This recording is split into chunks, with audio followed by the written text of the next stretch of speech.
नाज़रीन ज़रा सोचिए इस लड़की पर क्या गुजरेगी जिसने अपने शौहर की सच्ची मोहब्बत को हमेशा ठुकराया हो, हर वक्त उसे गलत समझा हो। एक दिन अचानक उसे इस बात का एहसास हो जाए कि जिस इंसान को वो खुद से दूर धकेलती रही है वही इसका सबसे बड़ा हमदर्द है। आज आयला के साथ भी कुछ ऐसा ही होने वाला। पछतावे की आग आयला के दिल में इस तरह से भड़क रही थी कि वो अपनी सांसें भी उसे बोझ लगने लगी थी। कहानी का आगाज एक इंतहाई जज्बाती मंजर से होता है। आयला अपने कमरे में अकेली बैठी थी और इसकी आंखों से मुसलसल आंसू बह रहे थे। वो पिछले कुछ महीनों से इस बात को याद कर रही थी कि कैसे ओन ने हर मुश्किल वक्त में इसका साथ दिया। आयला को याद आता है कि कैसे हर वक्त वो ओन पर गुस्सा करती है, गुस्से से चिल्लाती है, इसे जलील करती है, लेकिन ओन ने आज तक कभी इसे पलट कर जवाब तक नहीं दिया, कभी अपना हक जबरदस्ती नहीं जताया। आयला का दिल डूब रहा था, इसे इतने मुखलिस इंसान के साथ इतना बुरा सलूक कर दिया। इस वक्त ओन कमरे में दाखिल होता है। आयला इसे देखते ही दौड़ कर इसके पास चली जाती है और इसके पाँव पकड़ कर फूट फूट कर रोने लगती है। ओन हक्का बक्का रह जाता है और आयला को संभालने की कोशिश करता है कि आयला क्या बात है, क्यों इस तरह से रो रही हो, आखिर क्या बात है। आयला हिचकियां बंद कर रो रही थी। वो कांपती हुई आवाज़ में कहती है कि ओन मुझे माफ़ कर दो, मैंने तुम्हें पहचानने में बहुत बड़ी गलती कर दी है। तुम्हारी मोहब्बत की मैं कदर नहीं कर सकी, मैं तुम्हारी मोहब्बत के लायक नहीं हूँ। मैंने तुम्हें हमेशा ठुकराया है, बुरा भला कहा है, लेकिन तुमने आज तक मुझे पलट कर जवाब तक नहीं दिया। ओन की आंखें भी नम हो जाती हैं। वो आयला को उठाकर अपने सीने से लगा लेता है और बड़े प्यार से कहता है कि आयला मुझे पता है, मुझे इस बात का यकीन था कि एक ना एक दिन तुम मेरी मोहब्बत को ज़रूर समझोगी और मुझे तुमसे कोई गिला नहीं है। लेकिन अभी वो खुशियाँ शुरू ही हुई थीं। वो एक दूसरे से अपने दुख दर्द बांट ही रहे थे कि घर के दूसरे हिस्से में एक हौलनाक शोर सुनाई देता है। तो शाम अपने कमरे में अपनी माँ आरफा बेगम के साथ झगड़ा कर रहा था और चीख कर कह रहा था, माँ मुझे रमला के साथ नहीं रहना, मैं इसे तलाक दे दूंगा, मुझे सिर्फ आयला चाहिए, मैं आयला को वापस ला कर रहूँगा। आरफा बेगम घबरा कर इसका मुँह बंद करने की कोशिश करती हैं और कहती हैं, एहतशाम होश के नाखून लो, अगर तुम्हारे बाप फ़ारूक साहब को तुम्हारे गुनाहों का पता चल गया ना तो वो तुम्हें ज़िंदा नहीं छोड़ेंगे। मैंने पहले ही तुम्हारी बहुत सी गलतियों पर पर्दा डाला है। मैं आयला की ज़िंदगी बर्बाद करने में तुम्हारा साथ दिया है क्योंकि तुम मेरे बेटे हो, लेकिन अब बस कर दो, अब बहुत हो गया। लेकिन दोनों इस बात से बिल्कुल गाफिल थे कि फ़ारूक साहब दरवाजे के बाहर खड़े इनकी एक एक बात सुन रहे थे। फ़ारूक साहब के पैरों तले से ज़मीन निकल गई। उन्हें यकीन नहीं आ रहा था कि इनका बेटा इतना गिरा हुआ इंसान निकल सकता है और उनकी बीवी भी इस जुर्म में उनकी शरीक है। सारी गुफ्तगू उन्होंने सुन ली कि किस तरह से आयला को उन्होंने बर्बाद किया। आयला प्रेग्नेंट थी और वो अपनी माँ से सारी बातें करता है कि आपने मुझे मना किया था बाबा को बताने के लिए, वरना मैं सारे राज अपने बाप के सामने खोल देता। इस सारी हकीकत अब फ़ारूक साहब बाहर खड़े सुन लेते हैं और गुस्से में तिलमिलाते हुए ज़ोर से दरवाज़ा खोल कर अंदर दाखिल होते हैं और एहतशाम के मुंह पर ज़ोरदार थप्पड़ रसीद करते हैं और अब एहतशाम की माँ से कहते हैं कि मेरा दिल तो चाह रहा है कि अभी के अभी तुम्हें तलाक दे दूँ।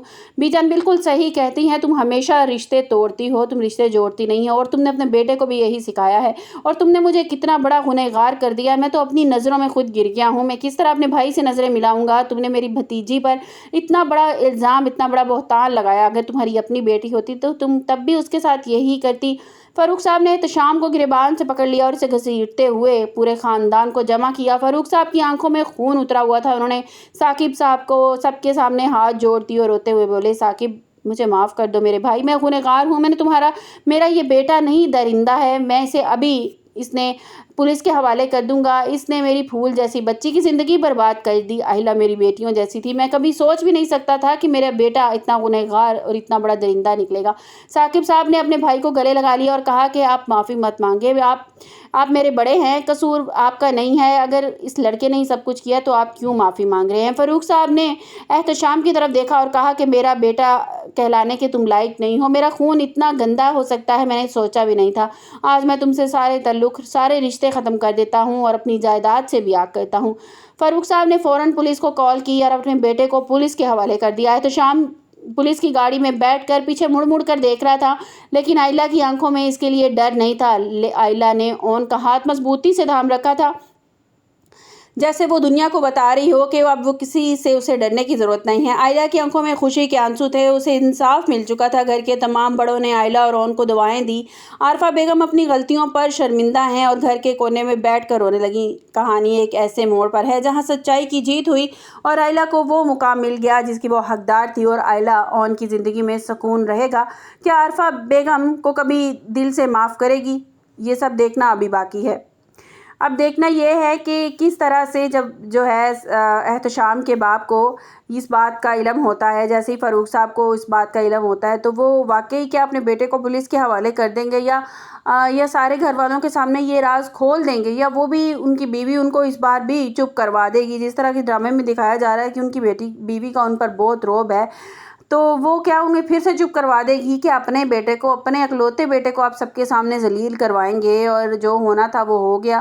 اب سب آئلہ کوئی گنہگار سمجھتے ہیں تو اپنے بیٹے کو آپ یوں قانون کے کٹہرے میں لا کے کیوں کھڑا کرنا چاہتے ہیں؟ جو ہونا تھا سو ہو چکا، اب آئلہ کی شادی ہو گئی ہے آگے، تو بس جو کوئی سمجھ رہا ہے اسے سمجھنے دو۔ اب ہم جانتے ہیں کہ ہمارا بیٹا گنہگار تھا تو اب اس کو کیا سزا دیں گے آپ؟ کیا اس کی گردن اتار دیں گے آپ؟ تو آپ ایسا نہیں کر سکتے، نہ ہی اس کو آپ پولیس کے حوالے کریں گے، اور اب یہ بات اس کمرے سے باہر نہیں جائے گی، آپ خاموش ہو جائیں۔ ہو سکتا ہے کہ اس کی بیوی ان کو ایسی کوئی پٹی پڑھا دے کہ آپ کو خاموش رہنا ہے، آپ کو کسی سے کچھ بھی نہیں کہنا، اور وہ خاموش ہو بھی جائیں۔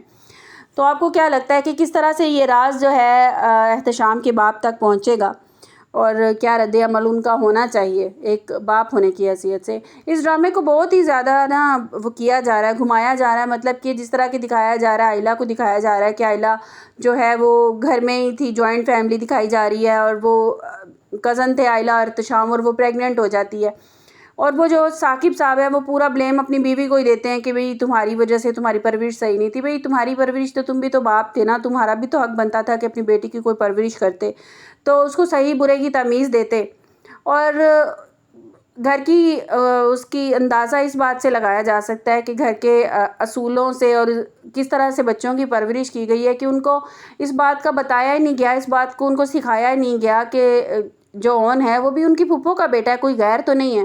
تو ان کو سب جو جتنے بھی بچے ہیں گھر میں، سارے بڑے چھوٹے سبھی، وہ اس کو اون کو اتنی حقارت بھری نظر سے دیکھتے ہیں جیسے وہ بڑا کوئی یتیم بچہ ہے، کوئی جس طرح بڑا ہی وہ کوئی کم تر، اور اس طرح کا اس کو دکھایا گیا ڈرامے میں۔ اس طرح تو آئلہ اس لیے اس سے نفرت اتنی کرتی ہے کہ یہ میرا شوہر بن گیا۔ آپ کو میری ویڈیو کیسی لگی کمنٹس باکس میں اپنی قیمتی رائے کا اظہار ضرور کیجیے گا۔ ملتے ہیں ایک نئی ویڈیو کے ساتھ، اپنا بہت سا خیال رکھیے گا۔ اللہ حافظ۔